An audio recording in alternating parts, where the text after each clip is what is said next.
안녕하십니까. 815TV의 윤정두입니다. 매주 화요일마다 여러분 찾아뵙고 있는데요. 화요일마다 변동성이 큰 장세에 연출되고 있습니다. 오늘 같은 경우에도 어제처럼의 지수 변동폭은 아닙니다만 특정 업종에서의 급락이 연출되면서 굉장히 어려운 하루가 됐었죠. 오늘 준비했습니다. 시황에 대한 부분 시원하게 여러분들께 풀어드리고요. 그리고 오늘 같은 장에서도 여러분들께 빨갛게 수익 낼 수 있었던 그런 업종, 특징 종목군들 많았었죠. 점검해드리고요. 그리고 마지막으로는 윤정두만의 투자 비법 여러분들께 노하우 알려드립니다. 끝까지 시청하셔서 좋은 정보 챙겨가시기 바랍니다.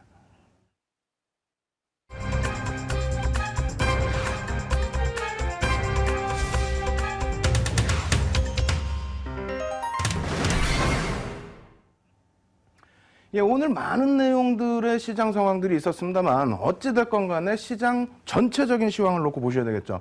그렇게 된다면 무엇보다도 계속 나오는 얘기입니다. 그리스. 오늘도 지금 유로 증시 움직이고 있습니다만 그 상황 속에서도 이제 그리스의 내용들 계속 진행되고 있습니다. 그 부분을 알아야만 두 번째 파트에서 말씀드릴 제약업종이라든가 그리고 화장품 업종 이런 종목군들에 대해서도 향후 흐름을 추정해 볼 수 있겠죠. 어찌됐건 시황 부분에서 여러분들 궁금하셨던 내용 시원하게 좀 풀어드리도록 하겠습니다. 자, 화면을 통해서 먼저 그리스에 관련된 내용들 일자별로 다시 정리해서 보내드리도록 하겠습니다. 자, 지난 주말부터죠. 화면 보시면은요. 그리스 금융위기 관련 일정표. 이 5월 달부터 계속해서 여러분들께 보여드리고 있어요. 저도 지겹고 여러분도 지겨우실 텐데 일단은 6월 30일 날 유로존하고의 그리스의 구제금융 협상이 유효기간이 완전히 만료가 됐습니다. 그래서 유로존 쪽에서도 이제 좀 어떻게 보면 큰 소리를 좀 쳤고 그리고 그리스 쪽에서도 큰 소리를 쳤는데 결국 어찌 보면 승자는 그리스 쪽에 가깝다. 이렇게 말씀을 드릴 수 있겠고요. 어찌됐건 간에 그 마지막 분할금, 구제금융 분할금 72억 유로를 달라. 그랬더니 채권단 쪽에서는 야, 뭔가 구제안을 제대로 갖고 와봐 라고 했죠. 그래서 그 부분에 대해서 서로 이제 엉킨 부분이 있었고요. 그런 내용은 먼저 그 녹화 방송을 여러분들 보시면 자세히 나와 있을 겁니다. 어찌됐건 이러한 흐름 속에서 진행됐던 내용들은 또 6월 30일 이후에 이렇게 또 흘러갔는데 그리스 쪽에서 마지막에 솔직히 그리스 총리가 사실은 저보다 어린 걸로 알고 있는데요. 굉장히 그 진보 쪽에 가깝죠. 진보죠. 그래서 채권단의 내용 자체를 반대한다. 국민투표를 하겠다. 국민투표를 해서 만약에 이제 찬성이 많이 나오면 난 정권에서 물러나겠다. 근데 그것이 명분이 있습니다. 정치적인 부분에 있어서 명분은 나는 최선을 다했는데 국민 여론이 안 됐기 때문에 물러나고 다음을 또 약속할 수 있겠죠. 그런데 어찌됐건 현재 정부에 대한 지지도가 그리스 국민 쪽에서는 좀 높았던 것 같습니다. 반대쪽의 흐름이 나왔고요. 그 부분에 대해서 유로존 쪽의 각국의 또 정상들은 엇갈린 그러한 반응을 나타냈는데 하여간 7월 3일까지 그러한 그 흐름이 계속 지속이 된 거였고요. 그리고 지금 현재 기준에서는 국민투표 자체가 반대로 나왔기 때문에 7월 7일 맨 밑에 보시면 이렇게 써 있어요. 그리스 30% 직간접 해역캡 방안 담긴 세 제한 요청. 뭔 얘기냐면은 더 쉽게 말씀드린다면은 채권 30%를 탕감해달라는 내용이에요. 오히려 그리스가 더 큰 소리를 치고 있습니다. 그런데 지금 이 부분에 대해서 각국의 가장 큰 목소리를 낼 수 있는 부분이 유로에서는 독일과 그리고 프랑스가 되겠죠. 근데 전통적으로 이제 독일하고 프랑스의 또 그리스의 관계가 조금씩 엇갈린 부분이 있는데 독일은 여전히 강화 정책이고요. 프랑스는 굉장히 좀 유화 정책. 그리고 이제 IMF 쪽에서는 지금 그리스가 원하다면은 우리는 다시 지원해줄 방향이 있다. 근데 그 지원 방안은 현금, 구제 금융 이 부분이 아니라 기술적인 부분에 대해서 좀 도움을 주겠다. 이런 상태이고요. 그리고 현재 이제 오후 1시에 유로그룹 회의, 재무장관들의 회의가 있죠. 그리고 오후 6시 현지 시간 기준입니다. 여기에서 이제 그 유로존 특별 정상회담이 긴급적으로 연출이 되는데 아무래도 이달 20일까지 시간이 또 어느 정도는 있는 상황이기 때문에 차분하게 개선될 가능성은 있다. 라는 것이 시장의 해석입니다. 어쨌든 이러한 내용 바탕으로 해서 이제 마지막 보여드릴 표가 이건데요. 재무장관이 지금 사임된 상태예요. 그리스 쪽에서는 이제 기존의 재무장관이 조금 강경책을 나타냈다 해서 유로존 쪽에서는 좀 불편해했답니다. 근데 그러한 부분에 대해서 장관이 사임하고 새로운 장관이 들어왔다라는 부분은 조금 이제 그 협상에 있어서 그리스도 조금 유연하게 대처하겠다. 이런 내용으로 일단은 받아들이고 있습니다. 어찌됐건 이 부분에 대해서 전체적인 그리스 문제는 결론을 내드린다면 그네들의 흐름일 가능성이 월등히 높다라는 겁니다. 그래서 그러한 부분이 왜 그네들의 흐름이냐? 계속 몇 주째 말씀을 드렸습니다만 차트 놓고 보면 설명을 드려볼게요.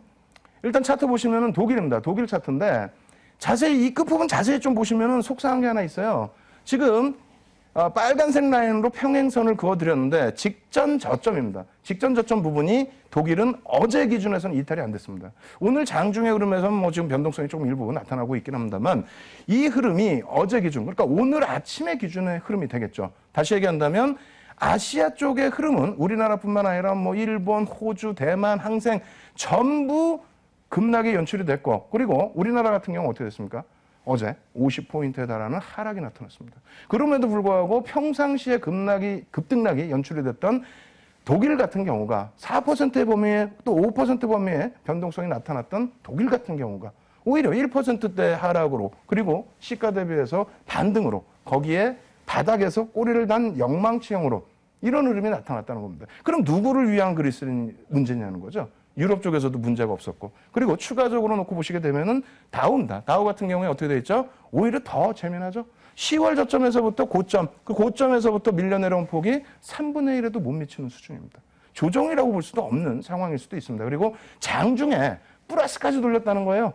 장중에 강보합까지 돌렸다. 그렇다면 이쪽에서의 흐름도 역시 주말 이후의 흐름이긴 하겠습니다만 그리스 부분에 대한 부담 요인이 다소 진정 국면으로 접어든 것이 아닌가 이렇게 말씀드릴 수 있겠고요. 그리고 일본 니케이입니다. 일본 니케이 같은 경우 어제 그 등락폭은 상당히 뭐 깊기도 했습니다만 우리나라보다는 뭐 좀 제한적이었고요. 여기도 마찬가지로 전저점을 이탈하는 그런 흐름은 아니었어요. 2만 포인트를 깨고 내려가지 않았다는 얘기입니다. 그리고 오늘은 반등이 강하게 나아졌죠. 그렇다면은 이렇게까지 말씀드리면은 많은 분들이 그렇게 생각하세요. 어떤 부분이냐면 자, 윤종 대표가 지금 얘기하는 부분은 다 선진시장 아니냐. 지금 우리가 바보도 아니고 선진시장의 문제, 유로존의 문제, 이 문제가 불거지면은 안전자산으로 회귀, 이머징 마켓에서 자금 빠져나가는 거 아니냐. 그래서 한국이 어려운 거 아니냐. 그래서 그리스 문제는 엄청난 악재다.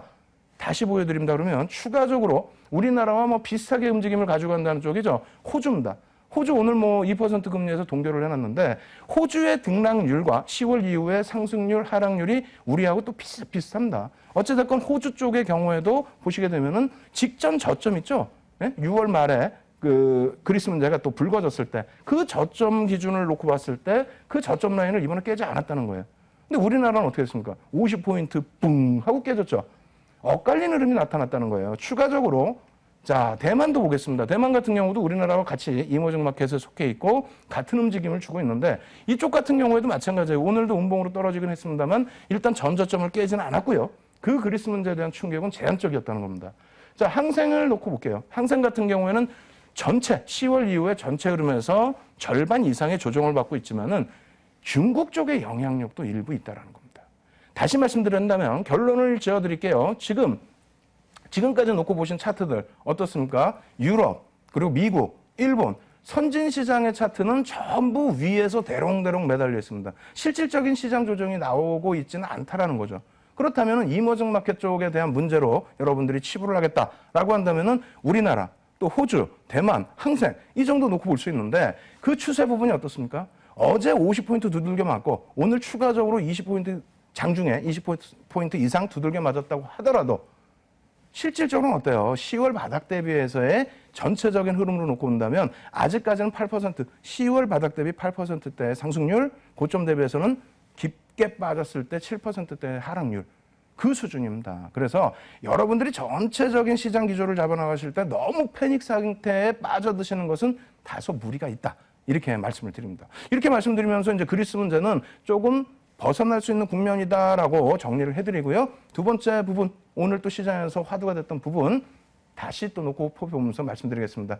중국 상하이 지수예요. 상하이 지수의 흐름인데 최근 들어서 어떻게 움직이죠? 상하이 종합주가지수 고점 대비해서 얼마요? 28% 빠져내려왔습니다. 그러다 보니까 야 이거 패닉이다. 이거 난리 났다. 이렇게 됨으로써 뭐 우리나라도 큰 문제가 되는 거 아니냐라고 해석을 하고 있는데 저쪽 저점, 바닥 저점에서부터 올라온 저것도 10월이에요. 글로벌 증시의 모든 흐름을 저는 이제 10월을 기준으로 잡고 있는데요. 10월 대비해서의 상승률이 어마어마했고요. 아직까지도 10월 대비해서의 상승률은 어마어마합니다. 수치상으로 미처 뭐 말씀드릴 수 없을 정도로. 거기 대비해서 28%의 조정이기 때문에 사실상은 뭐 중국 쪽의 문제는 그네들의 문제인 것이 이 부분조차도 마찬가지입니다. 항생이나 우리나라, 뭐 대만, 또 선진 시장에 미치는 영향력은 제한적이라는 겁니다. 그렇다면 중국 문제에 대해서도 간략하게 좀 정리를 해드릴 텐데 다음 주까지도 중국이 급락을 한다면은 최근 들어서의 흐름도 정리를 해서 가져다 드릴 거예요. 무슨 얘기냐면 중국 정부가 지난달 말에 긴급적으로 기준금리와 지준율을 또 인하하는 부분 플러스 증시 안정화 대책을 7월 초에 그리고 또 3일 만에 추가적인 2차 부양책을 또 발표를 했습니다. 그럼에도 불구하고 시장이 계속 밀려 떨어져 내려가고 있죠. 그렇다면은 중국 쪽이 언제부터 어떻게 시세가 나왔고 그리고 고점에서는 어떠한 흐름 때문에 조정이 나왔는지도 여러분들이 아셔야 그걸 대처할 수 있죠. 그리고 전체적인 흐름에 글로벌 시장, 선진 시장에 영향을 미치는지 혹은 우리나라 이머징 마켓에 영향을 미칠 수 있는 것인지 그 부분도 보셔야 됩니다. 오늘 시원하게 한번 중국 증시 보시고요. 그 다음부터는 중국 증시에 대해서 크게 신경 쓰지 마시기 바랍니다. 자, 보여드리면요. 예전 자료예요. 제가 2008년, 2009년도에 만들어 놓은 자료인데 우리나라 증시뿐만 아니라 뭐 항생이나 또 선진 시장도 중국 증시의 영향력은 제한적으로 받는다고 그랬죠. 중국 경기에 영향은 받습니다만 중국 시장의 동향 영향력은 제한적입니다. 일단 정확히 놓고 보시게 되면요. 자, 글로벌 증시가 상승 탄력을 나타낸 게 2002년 말부터 2003년 초순입니다. 거기를 바닥을 찍고 쭉 올라갔는데 중국은 어떻게 됩니까? 바닥을 찍은 게 2005년이에요. 그럼 중국 경기가 2005년까지 안 좋았느냐? 무슨 말씀하시는 거예요? 2000년부터 중국 경기는 어마어마하게 좋았습니다. 그 이전엔 안 좋았냐? 아닙니다. 90년대부터 계속 좋았습니다. 그러다가 시장이, 주식 시장이 굉장히 크게 올라가는 부분은 이렇게 쭉 나와 있는 내용들, 그러니까 외국인들의 지분 한도 확대, 증권 거래세 인하, 이런 부분이 전부 같이 맞물리게 되면서 2005년도 바닥을 찍고 올라갔다는 거죠. 글로벌 증시는 2002년, 2003년부터 바닥 찍고 올라간단 말입니다. 그렇게 해서 비이성적으로 상승이 나오다 보니까 거래세를 인상하고 한 겁니다. 어찌됐건 바닥에서 중국 증시 올라왔던 부분에 대해서는 이런 내용들이 있어요. 외국인 뭐 투자 한도 확대라든가 이런 부분, 거래세 부분이 굉장히 또 중요하죠. 3%에서 2%로 인하한 부분. 근데 이러한 부분이 이제 굉장히 과열 양상이 나타났다는 것은 이런 것에서 나타납니다. 이게 뭐죠? 2007년도 세계 시가총액 순위입니다. 2007년도 어떻게 됐어요? 중국 증시 막 어마어마하게 1년 만에 올라갔잖아요. 그러다 보니까 시가총액 상위 순위에 여기에 지금 보면은 F는 있지도 않아요. 저기 맨 1위가 페트로차이나입니다. 중국이에요. 가로쳐놓은 중국이 5개 업체가 중국 업체입니다. 그런데 이러한 부분이 실질적인 흐름이냐라고 했을 때 그렇지는 않고요. 자, 이러한 내용 보시면 되는데 올해라고 써있는데 죄송합니다만 2008년도 기준입니다. 2008년도에 보호해수가 풀리는 중국 비유통주의 물량들이에요. 보시면은 2008년도 1월부터 12월까지 어마어마한 물량의 보호해수가 풀리다 보니까 이 부분에 대해서 아무리 수급이 자금이 유입된다 할지라도 시장은 조정을 받았던 거죠. 이 부분을 페트로차이나 아까 보셨던 것처럼 세계 시가총액 1위였던 페트로차이나의 기준으로 놓고 보시면 2007년 11월 고점 찍고 중국 증시는 내리폭락을 합니다. 내리폭락하는데 이 페트로차이나의 시가총액 1위인 이 페트로차이나의 하락률과 거의 비슷해져요. 근데 이 부분이 왜 그런지를 한번 또 보겠습니다. 자, 정확히 보시면요. 홍콩 증시에 210억 주, 말이 됩니까? 210억 주가 상장이 돼 있고요. 상하이 증시에 40억 주가 상장이 돼 있는데 비유통 주식이 1,580억 주입니다. 총 상장 주식 수가 1,830억 주예요. 그러다 보니까 시가총액이 뭐 유통 물량이 좀 적다 보니까 시가총액이 뭐 전 세계 글로벌 시장에서 1위까지 올라가는 그런 흐름이 있었는데 결국은 이 물량이 풀렸다는 거죠. 이 물량뿐만 아니라 앞서 보신 전체 비유통 보호예수 물량들이 풀렸다는 거. 거기에 또 한 가지 뭐가 있습니까? IPO가 지속적으로 됐다라는 겁니다. 그래서 지금 그 중국 증시 다시 놓고 보시게 되면은 어떻게 됐습니까? 2007년도 아까 보여드린 11월 고점 이후에 내리폭락입니다. 그러고 나서 뭐 리먼 사태까지 겹쳐졌는데 그 이후의 반등은 절반의 반등뿐이 못 줬다는 거고요. 그 이후에 글로벌 시장은 유동성의 랠리로 인해서 폭등이 나왔을 때 이제서야 중국은 랠리가 나왔던 것이고 그리고 지금 부분의 가장 큰 문제가 뭐라고요? 물량이 지금 넘쳐나죠. 중국 쪽의 기준에서 외국인 지분 한도는 아직까지는 완전하게 개방이 안 돼 있는 상태에서 중국 쪽의 IPO 물량이라든가 이런 부분의 지속적인 부담 요인이 계속 표출되고 있는 겁니다. 그래서 중국 정부가 지금 뭐 증시 안정화 대책 어떤 부분을 내놨어요? IPO 부분에 대해서 좀 제한적으로 가져가자. 그러한 내용을 가지고 갔고요. 또 한 가지는 지금 긴축 부분을 일부 단행했죠. 증시에 대해서 긴축이라는 부분은 어떤 거냐면 대략적으로 레버리지를 사용하지 마라. 그러니까 신용에 대해서 제한을 했는데 그 신용 자금에 대해서 일단은 다시 살짝 풀어줬습니다. 뭐 이런 식으로 해서 수급의 개선을 일부 논하고 있습니다만 제가 볼 때는 한번 무너져 내린 심리, 투심 그리고 계속 증가하는 조금 둔화된다 할지라도 계속 증가하는 뭐 IPO 물량 그리고 비유통 물량이 이제 보유에서 풀리게 되면서 유통 물량으로 전환되는 부분 이러한 부분 때문에 조정폭이 조금 더 나올 수 있습니다. 다만 앞전에 놓고 보신 것처럼 어떻게 됐다고요? 2008년도, 2007년 11월 고점 찍고 내리밀려 내려갔죠. 내리밀려 내려갔을 때 글로벌 시장에 영향 없었다. 국내 증시에도 영향이 없었다. 이 부분 꼭 염두에 두십시오. 그래서 옆에서 누가 뭐 중국 얘기하더라도 지표는 놓고 보시되 중국 증시의 흐름에 대해서는 연동성이 제외돼 있다. 이렇게 보시면 되겠습니다. 그럼 중국 증시까지 마무리를 해드렸는데 그 다음엔 그럼 뭘 놓고 봐야 되겠느냐? 저는 그렇다면은 그리스 문제에 대해서도 다소 긍정적으로 해석을 해드리고 중국 문제에 대해서도 긍정적으로 해드리고 해석을요. 그렇다면은 뭐 유가 부분이라든가 환율 부분을 또 놓고 보셔야 되는데 자 유가 화면 보면서 설명드리겠습니다. 오늘 뭐 아시아나항공 뒤에 또 설명을 드리겠습니다만 항공주들에 대해서 유가 급락에 의한 흐름이다. 혹은 뭐 정유주나 화학업체에 대해서 유가 급락에 대해서 같이 연동된 급락이다. 이렇게 해석을 하는데 뭐 틀린 부분은 아니겠습니다만 그렇다 손 치더라도 지금 유가가 가장 고점을 찍을 때 이후의 주봉 차트입니다.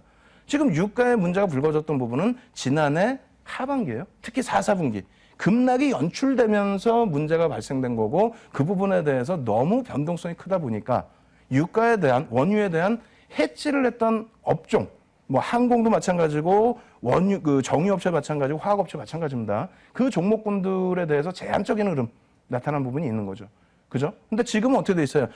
반등이 나왔다 할지라도 제한적인 범위에서 주봉 기준에서는 제한적인 범위에서 그 굉장히 긴 기간 동안에 횡보를 했다는 겁니다. 그리스 문제와 함께 이란의 핵 타결이라는 부분 때문에 잠시 심리적인 위축 때문에 급락에 연출이 되긴 했지만은 이러한 급락세나 혹은 급반등은 전체 시장에는 좋지는 않아요. 그렇기 때문에 여러분들이 놓고 보실 때 향후 유가의 흐름을 급락이나 급등이 나와라. 급락 나와서 항공주 가라. 뭐 급등 나와서 뭐 정유업체 가라. 이런 생각하시면 안 되고요. 안정 추세로만 움직이면은 업황은 개선될 수 있다. 그래서 유가 부분에 대해서의 기대 심리 부분은 1월부터 계속 말씀드린 것처럼 하향 안정화 추세가 이루어질 것이다. 그러면 그에 연동된 화학업체, 정유업체, 항공주까지도요. 전부 유가가 안정 추세로만 간다면 실적 개선폭은 나올 수 있습니다. 그 부분에 대한 시각 꼭 바꾸시기 바라겠고요. 또 한 가지는 자 실적입니다. 오늘부터 해서 실적. 두 번째 파트에 여러분들께 가장 강조드릴 내용이 그거예요. 제약업체와 화장품업체 여러 가지 해석이 있지만은 이 실적 부분 빼놓을 수가 없습니다. 실적이 이제 실적철에 도래가 돼서 삼성전자 2분기 실적 잠정치가 오늘 개장 전에 나왔죠. 그 부분 나오면서부터 해서 어떻게 됩니까? 화장품 업체 대표적으로 아모레퍼시픽 PER이 70배 이상 80배 수준 이렇게 올라가 있는 부분에 대해서 어떻게 감당을 하라는 거예요? 그래서 이 실적이 나옴과 동시에 흐름이 굉장히 악화된 부분이 있지 않느냐 이렇게 판단을 하는데 어쨌든 삼성전자 2분기 잠정 실적 발표가 됐고요. 이것을 포문으로 해서 미국과 우리나라 계속 실적 잠정치가 나옵니다. 이제 실적철이기 때문에 무조건적으로 실적에 관련된 내용 보셔야 됩니다. 아시겠죠? 그렇게 된다면 삼성전자 실적도 짧게 해석을 해드려야 되는데 개장 전에는 뭐라 그랬습니까? 이거 어닝 쇼크예요.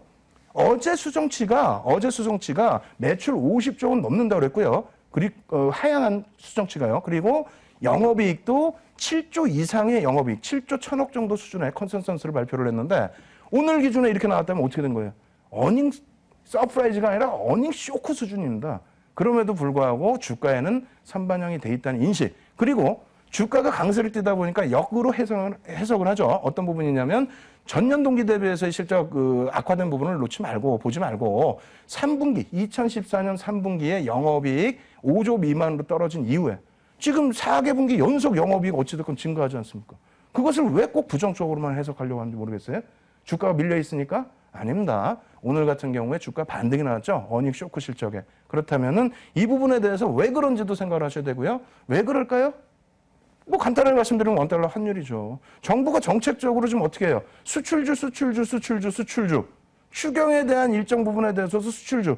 야, 수출을 살려야 된다. 그럼 어떻게 되어 있습니까? 환율 부분에 대한 어찌됐건 간에 방어 부분. 그 부분에 대해서 환율도 자세히 놓고 보시면은 그리스 문제 때문에 이상급등락이 나오면 안 돼요. 다만 지금의 기준은 어떻게 되세요? 1132원까지 올라섰는데 1136원이 3월 16일 날 고점입니다. 저기 보시면은 뭐 3월 6일로 저 영권이 잘못 써놨는데 저 들어가면 혼나요 또. 3월 16일이 고점이에요. 그래서 3월 16일 날 1136원 60전 찍고 나서의 흐름이었죠.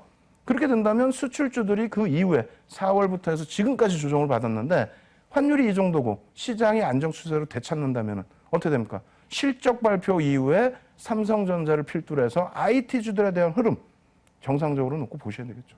아시겠죠? 그래서 정리해드립니다. 다시 그리스, 첫 번째 그리스 문제, 시장에 미칠 수 있는, 글로벌 시장에 미칠 수 있는 영향은 다소 제한적으로 정리가 됐다. 이렇게 말씀드리겠고요. 두 번째 부분은 어떤 게 있을까요? 중국에 대해서 28% 급락 나오다 보니까 이야 이거 중국이 심각한 거 아니냐. 절대 심각한 거 아닙니다. 중국 폭등할 때 우리나라 폭등 안 했어요. 연동폭 그다지 없다. 이렇게 해석을 하시고 그 다음 부분에 놓고 말씀드린 부분이 뭐가 되겠죠? 실적 부분이죠. 유가 부분 한번 보시는 거고 실적 부분이고 실적 관련된 내용 중에서 어떤 부분이요? 환율 부분을 같이 놓고 보시라는 겁니다. 그래서 그 실적 부분에 대해서 조금 전에 환율 부분하고 뭐 삼성전자의 실적 부분하고 연동을 시켜드렸는데 실질적으로 그것이 맞는지 전기전자 업종의 흐름에서도 간단하게만 설명을 드리겠습니다. 자, 전기전자 업종하고 원달러 환율 부분의 흐름을 같이 놓고 보여드릴 텐데 자동차는 어찌됐건 엔화에 좀 연동성이 크죠. 전기전자 업종 같은 경우는 원달러 환율의 영향이 커요. 맨 왼쪽부터 설명드리겠습니다. 맨 왼쪽 보시면은 어떻게 되십니까? 저 위쪽의 흐름이 1140원 위쪽의 흐름입니다. 환율 기준에. 그리고 전기전자 업종의 상승률이 바닥 대비해서의 상승률입니다. 근데 이때 당시에 이 상승률이 시장 전체를 견인했다는 거죠. 시장이 80% 상승률이 나올 때 전기전자 업종은 2배 가까운 상승률이 나왔습니다. 이 상승률이 바닥권에 놓여졌다 보니까 뭐 얼마 상승이 안 한 것 같지만은 실질적으로 가장 큰 상승률이 나왔던 거고요. 환율에 어느 정도 전기전자 업종도 민감하냐면요. 쭉 흐름을 놓고 보시면 조정받은 이후에 상승이 나오는 것 같지만 이거는 시장 수익률입니다. 이때는 금리가 미국 금리가 오르게 되면서 금융주들이 시장을 견인했던 시점이고요. 그 이후에 그러면 어떻습니까? 2007년도 그리고 2008년도 리먼 브러스 터지기 전에 직전까지의 흐름은 시장은 랠리가 나왔죠. 전기전자 업종은 못 갔습니다. 시가총액 1위인 삼성전자도 못 갔고 시가총액 비중 22% 이상의 전기전자 업종도 못 갔다는 거예요. 다른 쪽에서 철강, 조선 쪽에서 끌고 갔다는 거죠. 이렇게 해서 굉장히 오랜 기간 동안에 힘들어하던 이때는 뭐 환율이 이게 정상적인 환율 아니잖아요. 리먼 터지고 나서. 이렇게 굉장히 힘들어하던 부분에 있어서 다시 1100원대, 1140원대 위에 있을 때 전기전자 업종은 바닥 반등이 나왔고요. 그리고 유동성과 함께 움직임을 주다가 지금 어떻게 됐습니까? 맨 마지막 기준이에요. 이 부분도 정확히 해석하셔야 됩니다. 우리나라 맨 마지막에 어떻게 됐었어요? 작년 10월부터 글로벌 시장과 우리나라 전체를 비교해드린다고 그랬죠. 작년 10월에 전기전자 업종 바닥 찍고 국내 증시도 바닥 찍고 그리고 나서 환율 올라오면서부터 국내 증시도 올라간 거예요. 전기전자 업종이 올라가면서 시장 견인했고 환율 부분도 다시 1000원선 이탈되는 부분까지 우려됐던 범위에 있었죠. 그 부분을 1100원대 이상으로 들어올린 겁니다. 그러고 나서 전기전자 업종이 다시 조정받았던 부분은 뭐라고요? 3월 16일 날 원달러 환율 1136원 60전 찍고 쭉 내려와서 다시 1100원 이탈될까 봐 걱정스러운 1000원 이탈될까 봐 걱정스러운 위치에서 돌려진 겁니다. 다만 최근 4, 5, 6월 달에 어떻게 됐어요? 쏠림 현상이 너무 컸죠. 뭐 제약업종 그리고 뭐 화학업종도 탄력을 받았고요. 그리고 뭐 화장품업종 인위적인 탄력을 받다 보니까 이쪽에서 소외된 겁니다. 이제는 어떻게 됐어요? 오늘 시장의 흐름은 엇갈렸죠. 극명하게 엇갈렸습니다. 그 극명하게 엇갈린 부분의 흐름이 다시 정상적인 시장 랠리의 흐름으로 연동이 된다면 전기전자 업종의 이 환율 수혜 부분 정확하게 놓고 해석을 하셔야 됩니다. 아시겠죠? 지금까지 어려우셨더라도 좀 긍정적으로 해석을 하시고요. 마지막으로 이제 그 국내 차트 놓고 보면서 시황 차트 놓고 보면서 시황 마지막 정리해 드립니다. 국내 증시 어떻게 돼 있어요? 아까도 말씀드린 것처럼 10월 바닥 또 1월 바닥 찍고 나서 돌림폭 이후에 절반 수준의 조정입니다. 다시 얘기해서 월봉은 나중에 여러분들께서 다시 보시고요. 일봉 기준만 놓고 보시더라도 이것이 대세 하락의 기준이냐는 거예요. 아니라는 거죠. 이틀 동안 시장 두들겨 맞았다고 해서 여러분들 패닉에 빠지시면 안 됩니다. 이럴 때일수록 어떤 업종이 잘 움직일지 그 부분 잘 포착하시기 바랍니다. 일본 기준의 흐름 나중에 향후에 제가 또 교육방송 통해서 자세히 설명해 드리고요. 시황 부분은 이만큼 해서 마무리를 해드리도록 하겠습니다.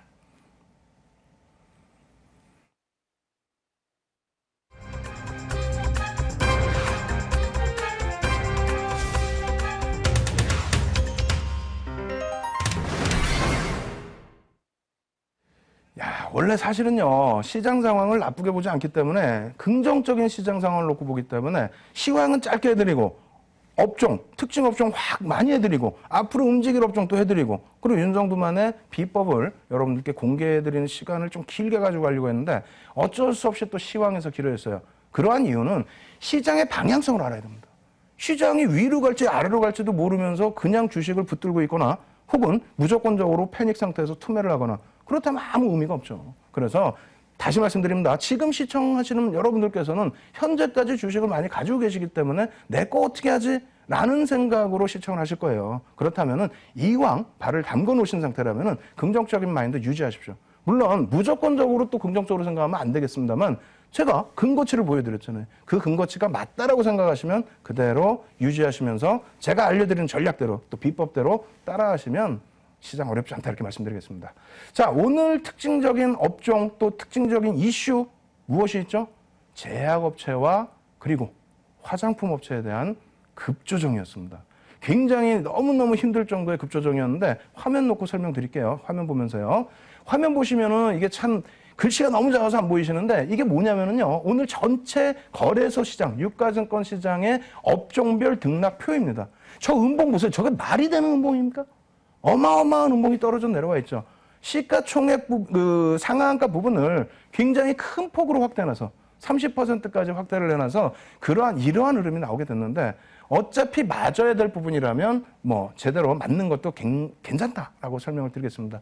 지금 정도의 그 흐름에서 제가 이걸 잠시 설명을 드리면요. 여러분들이 놓고 보실 때에 저렇게 큰 장대 음봉이 떨어진 제약업종이에요. 시가총액 비중은 2.5%에서 지금 2.1% 수준으로 밀려 떨어져 있는 걸로 알고 있는데요. 제약업종 부분에 그러니까 의약품으로 분류돼 있죠. 그쪽에 2.5% 비율에서의 등락폭 그리고 또 한 가지는 화학 쪽에 원유 유가 하락에 있어서 그런 부분이 부정적으로 해석이 되면서 어떻게 됐습니까? 전체적으로 유가 하락 때문에 화학 정유업체 급락 나왔죠. 그것보다 더 큰 폭의 급락이 뭐가 나왔어요? 화장품 업체가 이쪽에 화학업종으로 분류가 돼버렸습니다. 그래서 전체적인 시가총액 비중하고 지수의 그 등락률을 구도적으로 설명드릴 테니까 잘 이해하셔야 돼요. 자, 보시면은요, 이렇게 되어 있습니다. 의약품 메뉴에 있는 게 27조 7천억 해가지고 2.18%. 실질적으로는 원래 2.5% 비중이었는데 오늘 급락이 나오다 보니까 2.18% 비중으로 떨어진 거예요. 그리고 두 번째로는 이제 빨간 색깔 세 번째 칸에 있는 화학업종 10.46%입니다. 원래 한 11% 정도였는데 오늘 3%의 조정이 나오다 보니까 이렇게 많이 밀린 겁니다. 다시 정리해 드릴게요. 지금 의약품에서 13% 하락률로 마감을 했죠. 13% 하락률 곱하기 원래 2.5% 비중이었으니까 의약품 업종에서 까먹은 지수 포인트만 한 7포인트 정도 됩니다. 그리고 화학업종에서 까먹은 지수 포인트만도 마찬가지예요. 11% 정도 수준에서 3% 하락이 나왔기 때문에 6포인트 정도 수준의 조정. 양쪽을 합산을 해서 13포인트 조정이 나왔다는 겁니다. 이해되세요? 두 개의 업종에서만 급락이 나오면서 13%가 깨져 내려갔다라는 거예요. 이해되십니까? 그래서 나머지 뭐 IT라든가 항공이라든가 이런 쪽에서는 오히려 탄력적인 상승이 나왔고 그리고 하락과 상승의 종목 기준에서도 장중에 급락이 좀 연출됐다 할지라도 제한적인 예전처럼 뭐 600개 종목 내려가고 100개 종목 올라가고 이런 흐름이 아니라 370개 종목 상승하고 뭐 400여 개 종목 내려가는 그러한 비율로 움직였다는 겁니다. 결론적으로 지금 뭐 구도적으로 설명하다 보니까 여러분들 좀 이해 안 되시는 부분이 있어서 넘어가겠는데 화학업종과 제약업종의 향후 흐름이 제일 궁금하신 거잖아요. 사실상.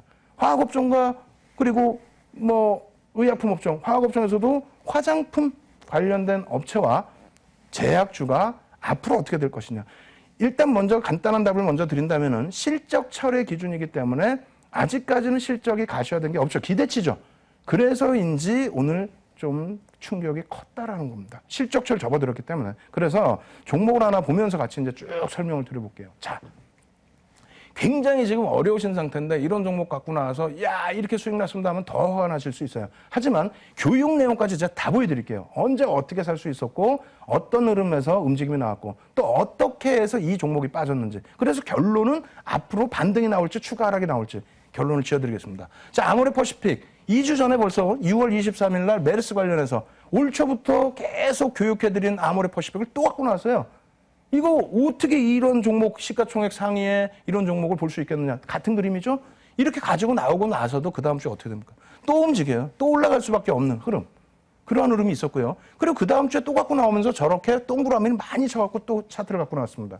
그렇게 되면서 이러한 차트를 갖고 나왔죠. 이 차트 다시 말씀드릴게요. 자, 맨 왼쪽부터 천천히 보겠습니다. 맨 왼쪽에 망치형이 떴어요. 망치형이 뜨면서 반등이 나왔습니다. 그 다음에 또다시 망치형 혹은 변형 샛별형이 나왔습니다. 그리고 난 다음에 또다시 변형 샛별형이 나옵니다. 계속 그래서 여러분들께 보여드리면서 자, 이게 고점을 형성하고 있더라도 이러한 캔들의 흐름, 이것을 바탕으로 움직일 수 있습니다. 여기서는 뭐가 되어 있죠? 상승 장악형이 나와버리죠. 그리고 난 다음 흐름 어떻게 되어 있습니까? 계속 상승 추세에 대한 기준점을 표출해주고 있었다라는 겁니다. 그래서 지난주에도 이러한 흐름을 가지고 나오고 여러분들께 이러한 말씀을 드리고 나서 어떠한 또 결과가 나왔었죠? 자, 결과 보시면은 이러한 결과가 나왔습니다. 오늘까지의 음봉까지 보여드리는 거예요. 그럼 여기서 기술적인 부분은 어떻게 해석할 수 있느냐? 움직였죠? 추가 상승이 나왔죠? 고점에서부터 다소의 억지를 쓴다면 변형형 기준의 하락 잉태 확인형이 떴다라는 겁니다. 하락 잉태 확인형이 떴는데 야, 나는 이걸 하락 잉태 확인형으로 인정해 줄 수 없다라고 한다면 우리가 지금 배우는 게 뭐예요? 갭상승 배웠죠. 갭상승에서 마지막 자락에 갭을 메꾸고 내려가는 부분은 뭐라고 그랬습니까? 마지막 자락에 갭을 메꾸고 내려가는 부분은 소멸갭이라고 그랬어요. 급등 랠리 나온 이후에 고점에서 그 갭을 깨고 내려간다면 소멸갭. 오늘 배울 3골 반점으로도 해석할 수 있는 거예요. 그래서 이 정도에서 그러면 조정. 나왔을 때는 차익 실현하실 수 있었는데 일단 중요한 거는 그게 아니죠. 차익 실현 문제 그게 아니라 일단 깨져 내려갔어요. 이제는 어떻게 해야 될 것이냐의 기준이잖아요. 그러면 아모레퍼시픽이 올 초부터 해서 여러분들께 말씀드린 내용 어떻게 움직였는지 또 보여드릴게요. 지금의 흐름 아모레G까지 다시 한번 설명드릴게요. 아모레퍼시픽 좀 전에 보여드렸고 아모레G도 계속 나오는데 아모레G도 같은 맥락에서의 매수 구간이 계속 설정이 됐습니다. 계속 설정이 됐고 그 이후에 마지막에 석별형이 정확히 떴죠. 별 3개짜리. 여러분들 공부하신 내용이에요. 그 석별형 뜨고 급락입니다. 자, 다시 보겠습니다. 천천히. 자, 아모레퍼시픽엔 아모레G 액면 분할 관련 종목 교육 이렇게 써 있는데 올 초부터 뭐라고 말씀드렸어요? K탑 30이 어제 발표됐단 말입니다. 예? K탑 30 때문에 아모레G와 아모레퍼시픽은 정부 정책에 힘입어서 갈 수밖에 없는 구조이다라고 말씀드렸어요. 그렇게 해서 액면 분할까지 했고 말 잘 들었죠. 말 잘 들어줬기 때문에 500만 원 가까운 상승 탄력이 나온 거예요. 올해 들어서만 100% 이상 상승이 나온 거예요. 시가총액 25조 이상까지 올라간 거예요. 그러한 부분이 이 내용이 다 나와 있지 않습니까? 나와 있고요. 그 다음으로 또 놓고 볼까요? 자, 샛별형 떴습니다. 이런 교육 다 해드렸어요. 그러고 나서 수급 보여드렸잖아요. 이 수급 부분에 대한 굉장히 중요한 부분 뒤에 또 말씀드리고요. K탑 30 지수 관련해서의 흐름이다. 대표적인 정보정책 수혜주를 핀테크에서만 찾지 마십시오. 대형주에서 찾을 수 있는 거예요. 그 다음으로 어떻게 됐습니까? 액면 분할 이후에 주가 상승 나온 이후에도 수급 부분. 그리고 그 앞전에 어떻게 됐어요? 글씨점 작아서 안 보이실 수 있는데 액분 안 하겠다 해서 횡보하거나 소폭의 조정 나왔던 부분이 올 1월 달부터 다시 날아갔다는 얘기입니다. 왜? 그 부분 보여드릴게요. 아모레G의 수급 분석입니다. 아모레G 부분은 뒷부분에 또 보여드릴 거예요. 정리를 해드려야 되니까. 지금 정확하게 놓고 보실 부분은 이것도 안 보이시기 때문에 조금 더 제가 다시 또 보여드릴 텐데 이 그림만 다시 보여드릴 텐데 이 당시 놓고 말씀드렸던 맨 오른쪽에 연기금 부분이 초록 색깔입니다. 다시 얘기한다면 연기금 혼자 샀어요. 예? 외국인 팔고 투신 팔고 다 팔았어. 연기금 혼자 샀어요. 연기금 혼자 사서 주가를 2배를 만들어버려요? 만약에 개인이 했다면 이건 뭐 혼날 수도 있는 그런 내용이 되잖아요. 연기금 혼자서 샀는데 그 부분이 어찌됐건 용납이 되는 구간이기 때문에 이러한 것을 수급과 정책을 바탕으로 캔들을 바탕으로 편입할 수 있었다라고 분명히 말씀드린 겁니다. 그러면 결론은 뭐냐? K탑 30은 Y 해갖고 적어드렸는데 어제 발표가 됐어요. 어제. 그렇게 되면서 이러한 지수 개요. 그리고 나서 솔직히 저는 뭐 혼이 나도 상관없습니다. 이거 탁상 행정이에요. 그리고 나서 지수 종목 이렇게 선정해놨어요. 말 바꿨죠? 또 거기다가. 삼성전자도 액분 하나만 안 넣어줄 거야. 뭐 이렇게 하다가 결국은 넣었어요. 결론은 뭐냐면요. 이 K탑 30이 이제 끝났잖아요. 아, 그러면은 지금까지 말 잘 들었던 부분에 대해서 어떻게 할까? 차익 실현도 해야 되겠죠? 자, 보겠습니다. 간단하게만 설명드릴게요. 아모레G 누적 수급 오늘까지 1월 16일부터. 왜 1월 16일이 중요하냐? 1월 16일부터 연기금이 들어와요. 액분해라, 액분해라. 말 안 듣거든, 아무도. 액분해라, 액분해라. 그러더니 희한하게 아모레G만 죽어라고 사줍니다, 연기금이. 아무도 안 샀어요. 개인 팔았죠, 기관 팔았죠. 다 팔았는데 아모레G만 그냥 누적 수급이 들어오는 거예요. 연기금만 그냥 뻘겋게. 그러더니 결론은 어떻게 됩니까? 오늘 기준에서 예? 오늘 기준에서 전체적으로 개인이 29만 8천 주를 떠났어요. 아모레 퍼시픽이. 아모레지는 21만 3천 주를 떠났습니다. 근데 연기금이 11만 주 매도했고요. 이쪽 아모레지는 10만 주를 매도했는데 더 재미난 것은 연기금이 올해 1월 16일부터 어제까지 기준에서 80만 주를 샀다는 거예요. 80만 주면 1%뿐이 안 됩니다. 근데 유통 물량 자체가 10% 미만이에요. 10% 미만인 거를 연기금이 1% 사면서 주가 확 끌어올려놓고 아무도 안 사는 거 혼자 사놓고 오늘에 돼서야 연기금이 10만 주 내다 팔아버리면서 장중에 시가총액 15조 이상짜리를 18%를 끌고 내려갔어요. 그러더니 어제 기준에 석배령 뜨고 장대 운봉이 떨어진 거죠. 그래놓고 장중에 제가 잠시 봤는데 오늘 바빠가지고 전체 내용 못 봤습니다. 증시 급락에 따른 증시 안정화 대책을 강구하겠다? 아니 연기금에서 이렇게 때려사가지고 주가 2배 이상 만들어놓고 2배 가까이 만들어놓고 그리고 나서 오늘 8분의 1 매수한 물량의 8분의 1을 하루에 때려놓고 그렇게 해서 전체적으로 어떻게 됐어요? 아모레지 내려가죠. 아모레퍼시픽 내려가죠. 관련된 화장품 업체들 내려가죠. 그러다 보니까 시장 빠졌는데 거기다 대고 이거는 조금 안정화 대책이 필요한가? 제가 생각할 때는요. 이러한 쏠림 현상 부분을 정부에서도 좀 막아내야 되는 것이 오히려 정상적이다. 그래서 여러분들의 결론은 뭐냐? 올라갈 때 말씀드렸잖아요. K탑 30, 정부 정책, 액면 분할, 거기에 따른 기술적인 부분에 있어서도 캔들에서의 매수 사인, 그리고 수급. 결론은 수급이 어떻게 됐습니까? 꼬였고, 그리고 아모레지 기준에서 어떻게 됐다고요? 끝내는 아모레지 기준에서 석배령 떠버렸죠. 그리고 아모레퍼시픽 기준에서도 부정적인 갭을 메꾸는 그런 흐름이 나와버렸죠. 소멸계. 이제는 제가 생각할 때는 제약, 화장품 전체적으로 아우러서 말씀드린다면 급격한 반등은 제한적이지 않겠느냐. 그래서 앞부분의 시황을 그렇게 놓고 보시면서 전체적으로 좀 해석을 하시기 바랍니다. 아시겠죠? 그렇다면은 앞으로 봐야 될 업종. 지난주부터 해서 지지난주부터 해서 말씀드렸던 거 다시 역순으로 거꾸로 보여드리겠습니다. 자, 빠르게 진행해 드릴게요. 자, 메르스 관련해서입니다. 2주 전에 말씀드렸어요. 메르스 관련해서 2주 전에 분명하게 말씀드릴 때 여기에서 어떤 거요? 기타 업종의 호텔신라 말씀드렸죠. 호텔신라 말씀드리고 나서 뭐 이게 적은 상승률입니까? 오늘 시장 연동폭과 함께 단기적인 상승이 강하다 보니까 하락폭이 깊어졌어요. 그럼 조금 전에 말씀드린 것처럼 요즘에 갭 빼었잖아요. 갭 빼었으면 공부하셨으면 아셔야지. 갭을 메꿨는데 왜 얘를 못 빠져나와요? 결론적으로 못 빠져나오셨다? 그렇다면은 제가 지금 시간은 없으니까 향후에 다시 교육방송 진행해 드릴 거예요. 무료 교육방송 진행해 드리면서 대처 방안 호텔신라 말씀을 드릴 거고요. 그리고 대한항공입니다. 대한항공 같은 경우도 2주 전에 분명하게 말씀을 드렸어요. 메르스 관련해서 부분. 이 부분에 대해서 가지고 나와서 보여드린 내용이고요. 그리고 나서 아시아나항공도 똑같은 설명을 드렸었죠. 아시아나항공도. 예? 그러면 아시아나항공 같은 경우에는 지금 어떻게 돼 있습니까? 그냥 놓고 보시더라도 갭이 나와 있어요. 돌파갭이잖아요. 돌파갭. 예? 비법 설명할 때 아시아나항공 또 말씀드릴 거예요. 아시겠죠? 그럼 대한항공, 아시아나항공, 항공주, 유가 부분의 영향, 실적 처림다. 메르스 관련해서 실적에 대한 부담 요인이 있었지만은 유류, 할증료 다 부과했어요. 안정적입니다. 수급 개선됐어요. 오늘 1% 이상 매수 들어오면서 반등입니다. 갭이에요. 뒷부분에 다시 또 설명드리겠습니다. 자, 추경 규모안에 대해서 지난주에 했었죠. 추경 규모안에 관련된 내용과 그에 관련된 종목까지 했는데 추경 규모안의 내용 이러한 부분들 정리해 놓았으니까요. 지난주 내용도 확인해 보시고 이번 주 내용도 추가적으로 이런 내용들은 다시 여러분들 공부하세요. 아시겠죠? 그리고 이 주요 내용 부분이 겉에서는 이 정도로 나와 있는데 실질적으로는 수출주에도 영향을 분명히 미친다. 전체적인 경기 동향 자체가 미친다라는 부분 꼭 염두를 해두시고요.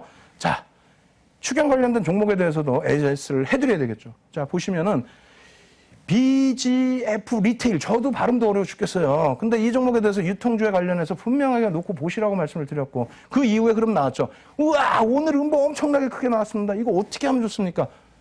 아니, 왜 진짜 공부 안 하시는 거예요? 예?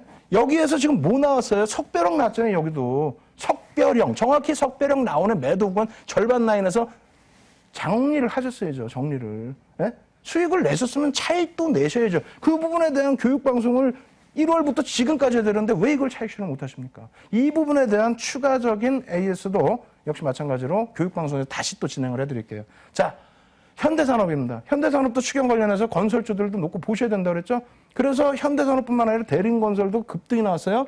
이 현대산업도 급등이 나왔는데 현재 구간에서 이 흐름 어떻게 해야 되나요? 이렇게 질문하실 수 있어요. 이거 뭐라고 외웠어요? 5거래일 연속 하락은 아니지만은 지금 이 캔들 뭐라고 외웠습니까? 전서구형이라고 배웠잖아요. 전서구형. 뭐라고요? 전서구형, 하락에서 상승 반전의 강력한 신호도 받아들일 수 있다. 다만 시장 상황과 거래량과 추세 부분 조금 더 확인해야 되겠죠. 그 부분에 대한 교육도 추가적으로 진행을 해드리겠습니다. 자, 이렇게 해서 여러분들께 전체적으로 말씀을 드린 거예요. 갭 부분, 이 부분은 세 번째 파트에서 말씀드릴 건데 지금 두 번째 파트에서 분명히 말씀드렸잖아요. 2주 전에 메르스, 지난주에 추경, 이번 주에 뭘 말씀드렸습니까? 제약, 그리고 화장품, 이 업체들에 대해서 가장 대장주격인, 제약주에서는 뭐 제약주의 대장주가 있겠습니다만 화장품에서는 아모레지와 아모레퍼시픽, 그 숨겨진 재료 내용까지 싹 다 알려드렸어요. 그리고 어떻게 움직임이 나오는지까지 설명해 드렸습니다. 이 부분이요, 힘드시면요, 추가 교육 방송 들으셔야 됩니다. 나중에 그 부분 참여하신 방법 자세히 설명드리고 일단 두 번째 파트 여기서 마무리를 짓고요. 세 번째 파트에서 비법 진행해 드리도록 하겠습니다.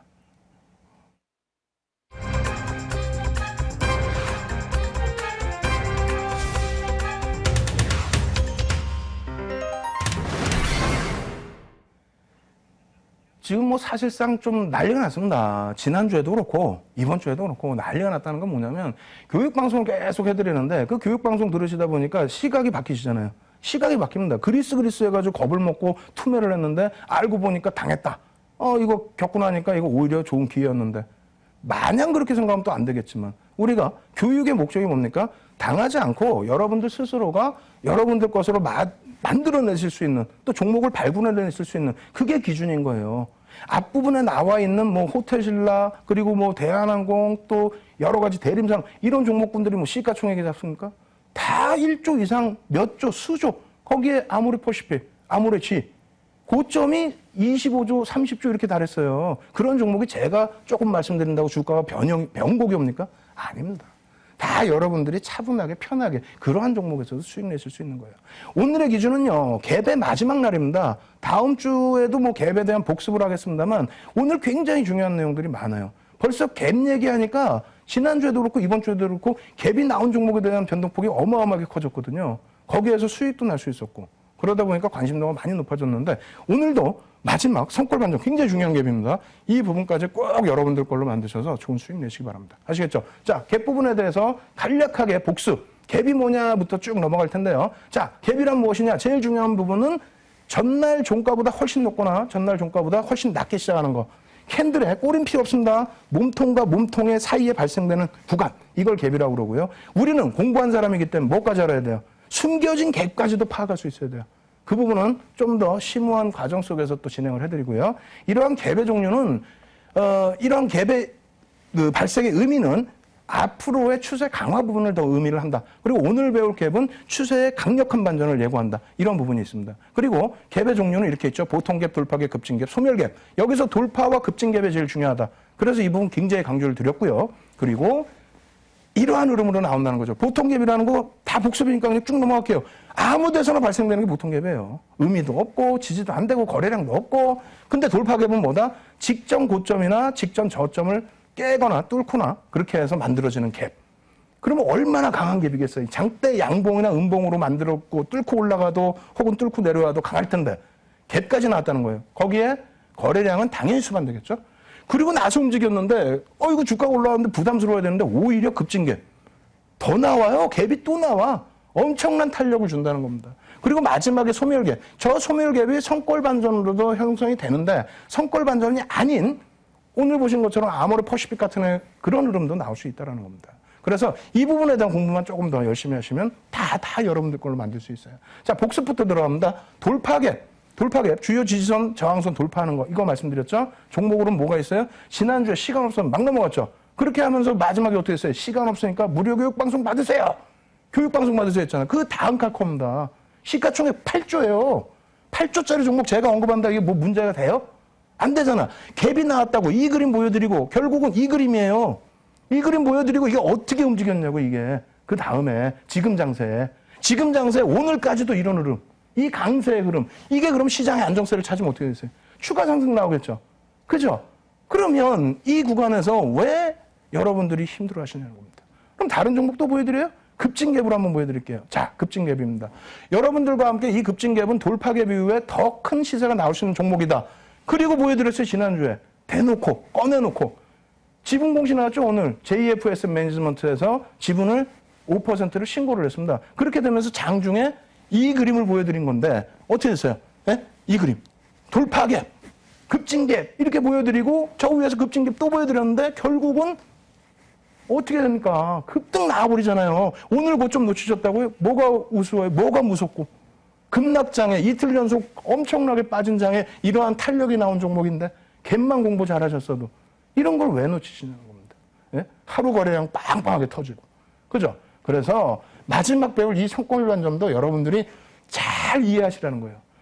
소멸행격과 돌파갭이 동시에 발생되는 형상인데 고점에서 발생되는 반전, 하락 반전만 생각하시면 안 돼요. 바닥에서 들고 올리는 것도 생각하셔야죠. 예제 보여드릴까요? 자, 이런 흐름이라는 거예요. 예전에 2012년도에 대림산업입니다. 어떻게 돼 있습니까? 고점에서 갭이 나서 아모레퍼시픽도 비슷한 거예요. 갭 나고 올라갔는데 그 다음에 갭으로 혹은 여기서 그냥 음봉으로도 메꿔버립니다.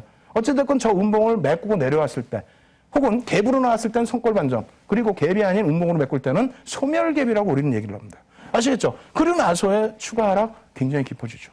그럼 상승도 보셔야 될 거 아니에요. 상승. LG화학 어떻게 돼 있습니까? 여기서 변형, 샛별형. 우와, 변형, 샛별형 어마어마하게 고맙게 떠줬어요. 떠주고 난 다음에 쭉 뻗어 올라가는데 이게 2월까지예요. 여러분들이 지금 HTS 뒤져보세요. 이거 어떻게 돼 있나?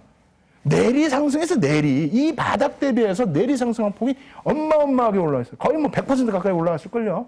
엄청나죠? 중간에 어디 매도 사인 하나라도 제대로 나온 거 있어요? 여기 하나 있네. 요거. 예? 석별형이 하나 떴는데 어떻게 됩니까? 더 가버리죠? 그 다음날 감싸 안고. 이러한 부분에 대한 교육 부분을 계속적으로 여러분들이 긍정적으로 이해를 하셔야 돼요. LG화학 시가총액 적어요? 30조가 넘는 그런 종목이었는데 이런 종목에서도 이러한 수익이 난다는 거예요. 올해요, 올해. 아시겠죠? 자, 그 다음 종목 보겠습니다. 그 다음 종목 놓고 보시게 되면은 아시아나항공입니다. 자, 아시아나항공 어떻게 해석을 할 것이냐? 내용은 많은데 시간 없어요. 지금 저에게 남은 시간이 몇십 초 안 남았습니다. 1분이나 남았을라나요? 보시면 어떻게 됐습니까? 제가 우깁니다. 이거는 손꼴 반점이라고. 여기서도 손꼴 반점이라고. 혹은 여기서 손꼴 반점이라고. 왜 못 우겨요? 누적 수급이 있고 거래량이 오늘 1000만 주 이상 터지고 1% 이상 물량 뺏어갔는데 그냥 돌파갭만 놓고 보셔도 됩니다.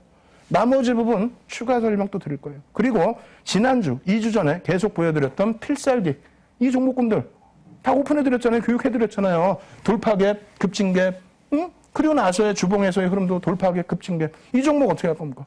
공부하셔야 되겠죠? 예?